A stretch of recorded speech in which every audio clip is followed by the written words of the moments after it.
Enough is enough! I have had it with these motherfucking snakes on this motherfucking plane! Everybody strap in! I'm about to open some fucking windows.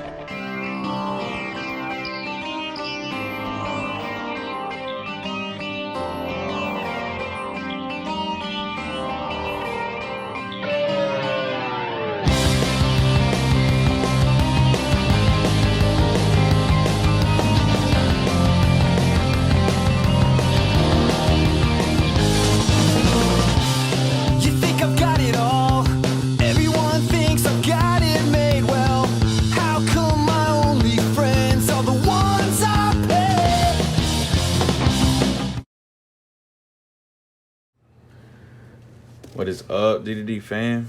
It's your boy Brennan, aka Drip, back with another video. In today's video, we got the spicy deck profile. Yes, that was a snake pun, but you'll get over it. Dad joke of the day, serve it up Drip's way. But anyways, today I got Snake Orcust up in this place, man. This deck is so much fun. If you know me, you know I love Orcust. You know, I've been playing this deck pretty much since it came out, for the most part, back in Soul Fusion.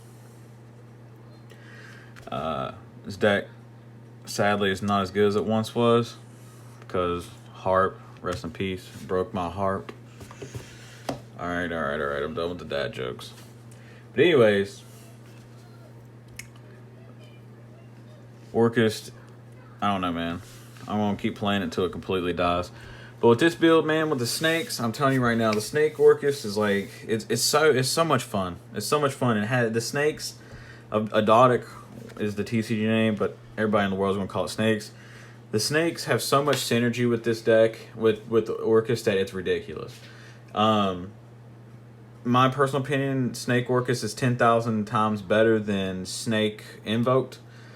At this point in time and where we're at in Yu-Gi-Oh, and this is coming from an invoked player, I think a lot of the people that play right now with invoked, they're just throwing invoked in literally everything. They're like, oh, yep, new deck come out, let's just throw invoked in it. Okay, at that point, you're literally just playing invoked. You're not really doing anything else. It's not helping you with anything. You're just playing invoked. Okay, at that point, you're not playing a new deck, but it's whatever. But yes, that is coming from an Invoke player, because if you've seen my channel, you know that I main Invoke, at least right now I do, because Invoke Dogmatica is my main deck. So, but anyways, if you've seen the dual videos on this deck that I've done this past weekend, I finished 3rd place. I feel like I could have done better, but I misplayed a lot. Mainly because I'm new to the deck, but we can only progress, right? You can only go up. Well, I guess you could say I go down. But we're not looking down, we're looking up. But anyways, I really like my build. There's nothing I would change at the moment. I tinkered with it, took stuff in, put stuff back out, took stuff out, put stuff back in, messed around with it. But I made this build mine. I like this build. There's nothing I would change. But I do think that you guys should give this build a try, or at least this deck. If you don't want to use my build it to however you like or however you see fit. That's the beauty in Yu-Gi-Oh! I just think this is the best way to play Ogdoadic and Orcust at the moment. But let's go ahead and get into this deck profile. And to start it out, we got Triple Gearsu, pretty much our main starter now for Orcust. You don't play the scrap engine in this.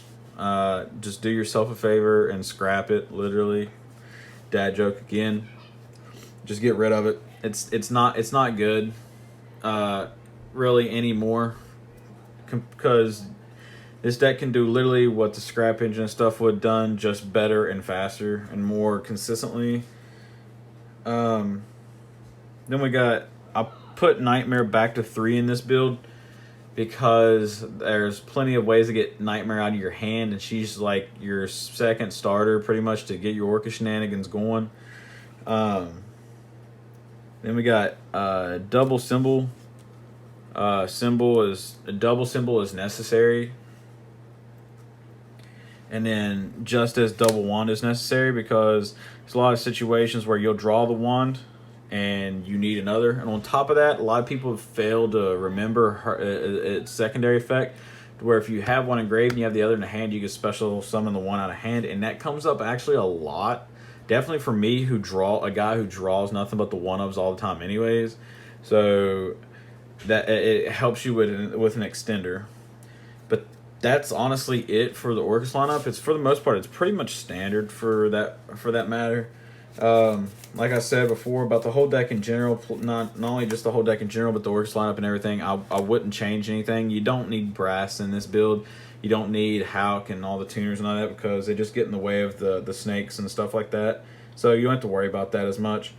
Now to start off with the snakes, slithery little snake. But anyways, we got 3 Nunu, arguably one of the best ones. Then we got 3 Naya, 3 light pretty much and 3 dark. This is pretty much standard at this moment in time. I do find myself siding one of each out sometimes when I go to siding. If I side anything, I definitely side a second copy. I side the 3rd copy of Naya out and just run 3-2, if not 2-2 split. But I still think, regardless, you should run 3 and 3, because they're just names that you need. This one, if you don't know, allows you to send a dark snake to the grave, and this one allows you to, reptile, but this one allows you to send a light reptile to the grave. So they send the polar opposite of each other. So this one's light sends a dark, dark sends a light. So that's pretty much all you really need to know. And Nunu's secondary effect is if you control no other monsters or you control another reptile, you can special summon her from the grave. So pretty much if you hard draw her, you pitch her from hand to send a Naya or whatever else that's a dark reptile that you need engraved to fill the grave. And then you can special summon her. The only difference is when you special summon her, it locks you into reptiles, which a lot of people would think, Drip, that's going to hurt you a lot because you need to be able to play dark machines. Well, that's perfectly fine. I've never had a situation come up to where that actually hurt me, because I'll talk about it more in depth later as we go into the profile of how that does not hurt you. And then Naya's secondary effect is when she's special summoned, you can search a water lily, pretty much is what she's used for. So she adds an Ogdoadic spell or trap or whatever, and helps you play in the grind game, and it allows you to she adds an Ogdoadic spell or trap, but it allows you to not only build a board, but it also allows you to build a follow-up too, which is really nice. And onto the one-ofs, we got 1 dark, 1 curse, 1 king, 1 queen, and the 1 overlord. Okay, now I'm going to go into detail about my reasoning on these. Now these 2 have drawbacks on them, or the only ones that we're running that has drawbacks that kind of suck.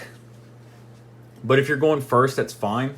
Dark allows you to pop 1 card you control, 1 monster you control rather, special summon him, then you can take 2 cards from your banish pile and put them back into the graveyard, but one of them has to be a snake. So for an example, if someone DD Crows or banishes like Ice Dragon Prisms or something that and puts it back in your banishes it, you can take this and recycle it back. So it's almost free real estate at that point.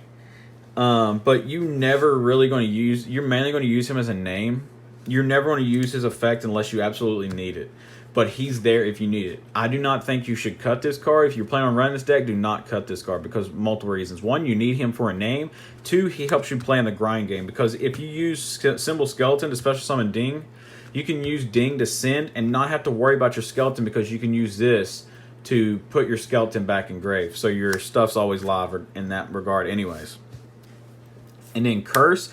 Curse is the only one of the bunch that I would even consider running 2 of, because if you hard draw him, it kind of sucks, because you have to find a way to get him in grave. because he's your main way of getting yourself out of the reptile lock. So if you, like, for an example, you special summon Nunu, you use this to pop this. Because his effect is you can pop one monster you control, special summon him, and if you do, special summon another reptile monster from your graveyard, which is normally going to be Naya, depending on the situation. When you get Naya, Naya will search a Ogdoadic spell or trap, which in our case is going to be Water Lily for additional follow-up. But if you don't have him in grave, sadly, he doesn't have a discard effect. So it kind of sucks because then it forces you to try to find a way to get him into grave. But it's okay. I've only had that situation come up a few times, but right now I like it at 1. And then, arguably, depending on the matchups, King and Queen. Queen is 10,000 times better currently, I think, in this format, better than King. But I main deck both of them because they give me utility to where I don't have to work. I still have some kind of out in the main deck to certain decks that it would match up with, if that makes sense. So if I don't need Queen, I'll just send King to the graveyard instead of Queen, and so I can special summon it. Both of them pretty much have the same summoning mechanics. You have to pop 2 monsters you control to special summon them from grave, which we're never really going to summon them that way, which you can summon them that way, and it will come up. But you're mainly going, like these 3 in general, you're going to mainly summon these off of Water Lily. Because Water Lily just plays around their summoning mechanic, and it's just free. But King's effect, it reads, this card's in the graveyard. Contribute 2 monsters, special summon this card. If your opponent adds a card from their hand, if their opponent adds a card or cards to their hand, except during the damage step, you can send 1 card randomly from their hand to the graveyard. If the monsters your opponent controls is sent to the graveyard, you can add 1 light or dark reptile monster from your deck or graveyard to your hand, except for King, pretty much. So for them, if you, I know I stuttered there for a second, but I accidentally stepped over some lines. So to sum it up, if they add a card from their hand, it doesn't have to be from deck to their hand.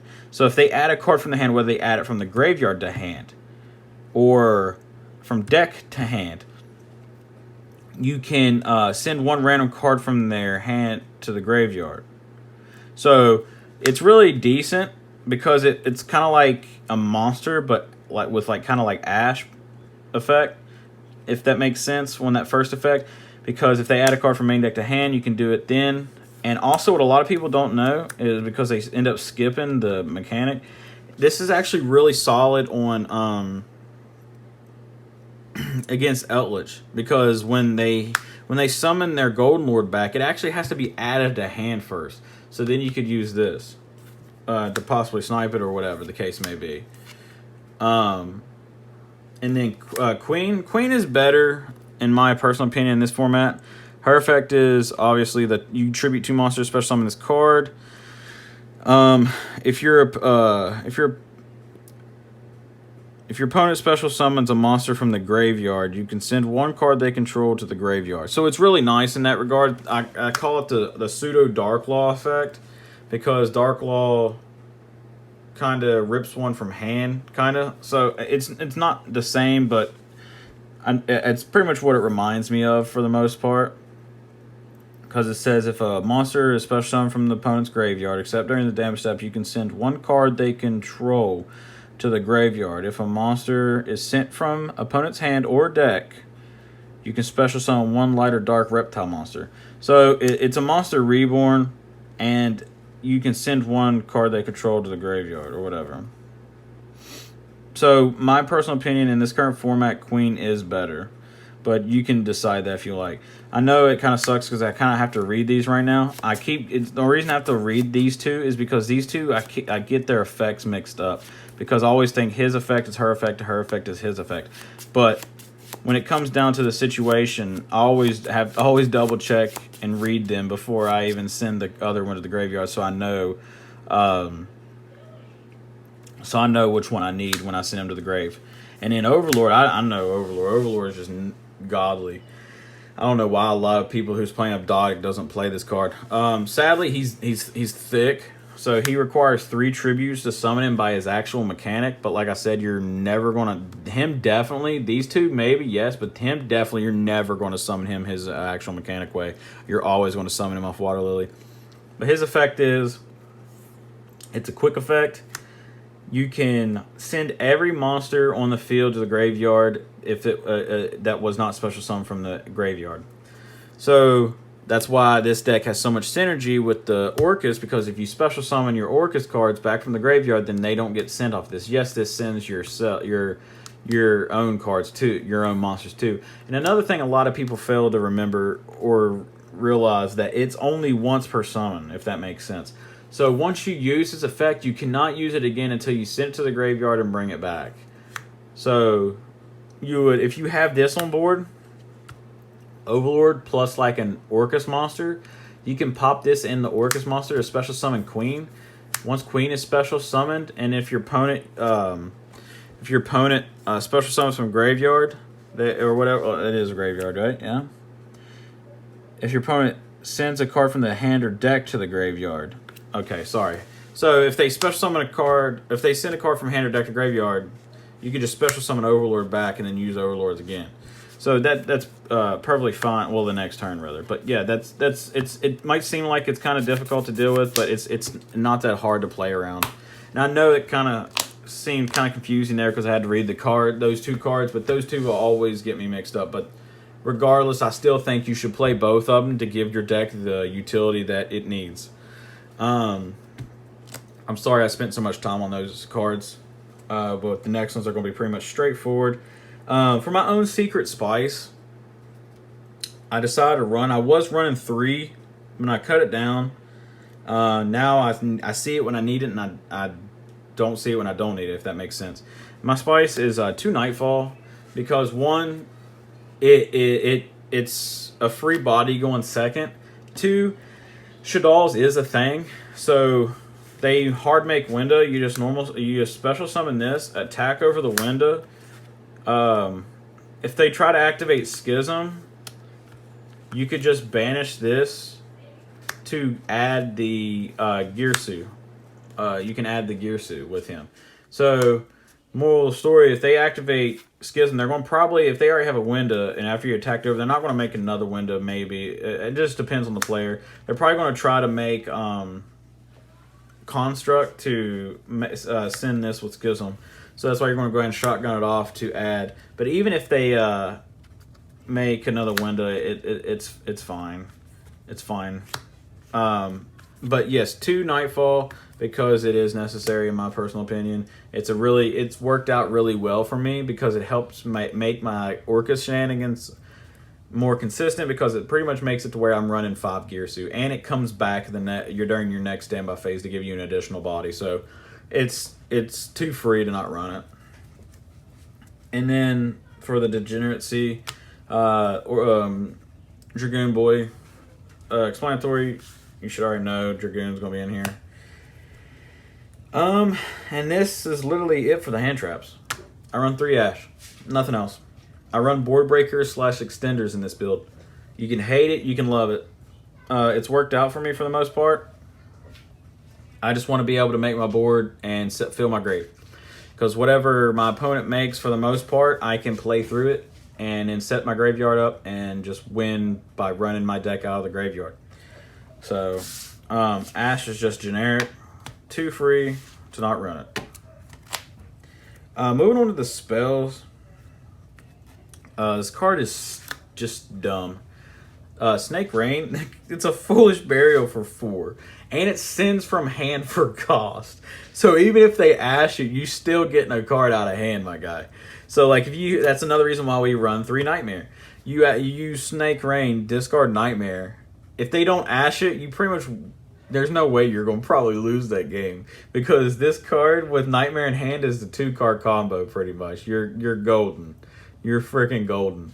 Because it's literally the 2-card combo. It's so nuts, so gross. And then we got 2 Water Lily, 2 Allure of Darkness, 2 Droplet, Droplet's really clutch, so it's pretty much my fifth. I run 5 going second. I mean, blinding second cards, I guess you can say. Well, 7 if you want to count the Nightfalls. Now into the 1-0 spells.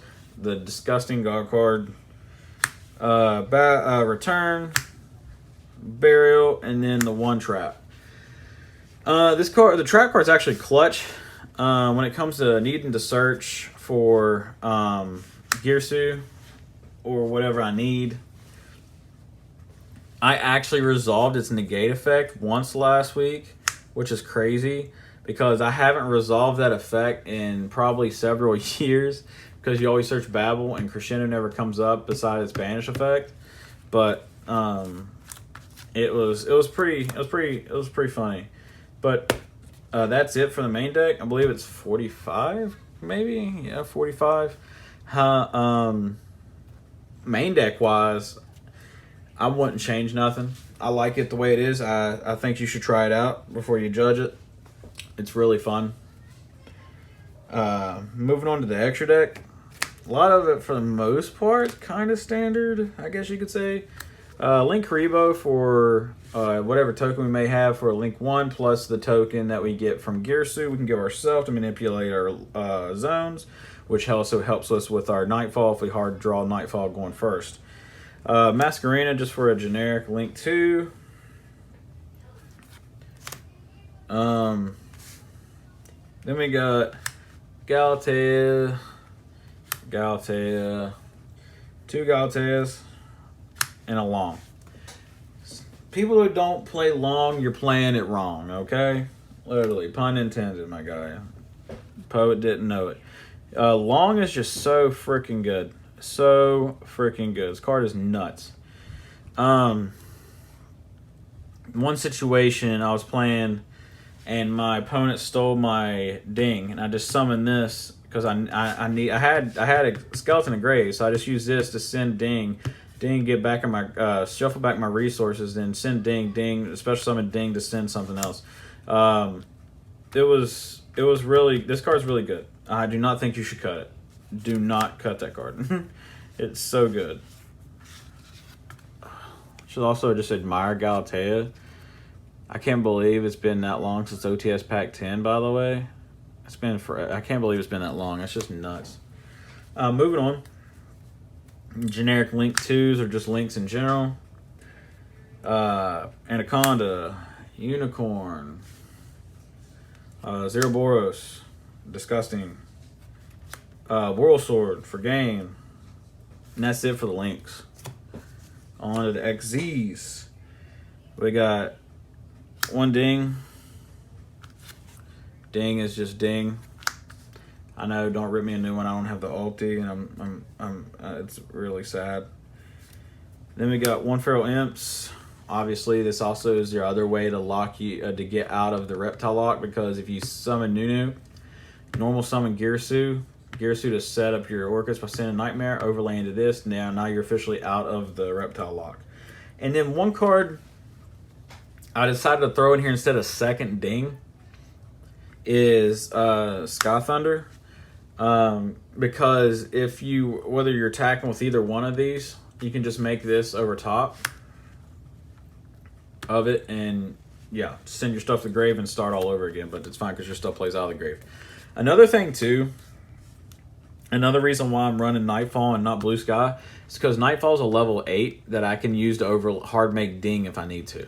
So and a lot of the snakes I run are 8s. So yeah, that's that too. Then I run 1 Mud Dragon, and I'm not even going to butcher his name. I've never been able to pronounce his name, but yeah, great value brand Starving Venom. Originally the Zeus was a Starving Venom, but I couldn't find him, so I just threw a Zeus in there because in theory you're going to attack with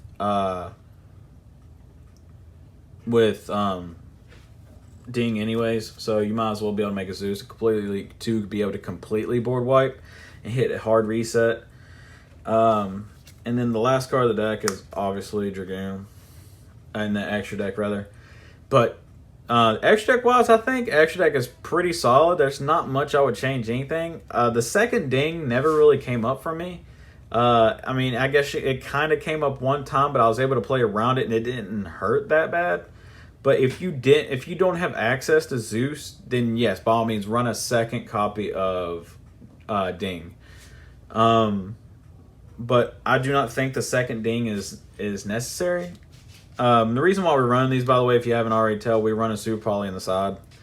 I'm not going to show you the side because the side just varies on what event you're playing at or what your locals is and stuff like that. But if you want to know about side decks and what I think you should run depending on your matchups, by all means, message me down low or feel free to join the Discord and message me personally, and I'll do my very best to help you no matter what the situation is, whether it has to do with this deck or another deck or anything like that. But feel free to message me on the Discord and I'll do my best to help you. If not me, then someone that's kind enough in my Discord will help you, because we're all family down there. We're all friends, family. We just one good group, and I really like that about my Discord. Everyone in there is really nice. They're all very helpful, and it's just a great environment to be in, and it makes me really humble about that my subscribers and stuff like that are really kind and generous like that. It's a great feeling. That because when you play Yu-Gi-Oh, a lot of times you get used to the toxic environment, and it's just really refreshing to have an environment like that you can kind of call your own in your own Discord. But anyways, enough with that. That's it for the deck, guys. It's 45 with obviously the extra 15 in the extra deck. I really enjoy this deck. I really think it's a great potential on being like maybe a rogue option or right below rogue, because it can compete with meta decks. It can. I've beaten quite a few meta decks with it. Maybe because it's coming out of left field and your opponent doesn't know how to play against it, but that's great. That means you could take it and use it to your advantage. But anyways, I hope you guys, I'm sorry about the video being so long, but I hope you guys enjoyed the video. And by all means, try it out. I promise you won't regret it. But you guys have a wonderful day, night, evening, morning, whenever the situation, whatever the time of day you're watching this video. I hope you guys stay safe out there in the age of COVID. It's almost gone. We're getting through it. We'll get through it together. Feel free to join the Discord. Make sure you hit that like button, hit that subscribe button, hit that bell notification so you never miss an upload. Just hit everything. Just smash your screen. Do it right now. Smash it. Break it. Break the screen. But anyways, yeah, you guys take care. Love you guys. Drip out. Peace. See you next time. I'm a snake. I'm a snake. I'm a snake.